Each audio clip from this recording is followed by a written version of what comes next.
ওই যে মাওলা ইন্নী মানাতুহুন নওমা ফিল লাইলে, আমি এই লোকটার রাতের নিদ্রাকে হারাম করে দিয়েছিলাম। কেন রে? কোরআন বলতো কেন হারাম করেছিলি? তো আমার এই বান্দা রাতের বেলায় কোরআন মাজিদকে খুলে দিয়ে আটকে আটকে যাচ্ছে, ধীরে ধীরে পড়ছে, অত তাড়াতাড়ি তার জবানটা সরে না, তবুও ধীরে ধীরে টিপে টিপে একটা একটা করে জেগে জেগে জেগে জেগে আমাকে তিলাওয়াত করেছে।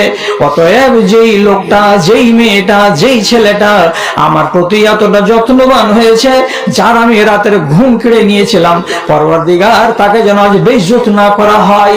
শেষের বেলায় দুইজন এই সুপারিশকারীর আল্লাহ রাব্বুল আলামিন আবেদনকে শোনার পরে বলছেন, ওরে রোজা, তোর আবেদন নিবেদন এ বান্দার হিতে কবুল করা হলো। আল্লাহ তাআলা কোরআন মাজিদকে বলবেন, রে কোরআন, তোর এই সুপারিশ এই বান্দার হিতে কবুল করা হলো।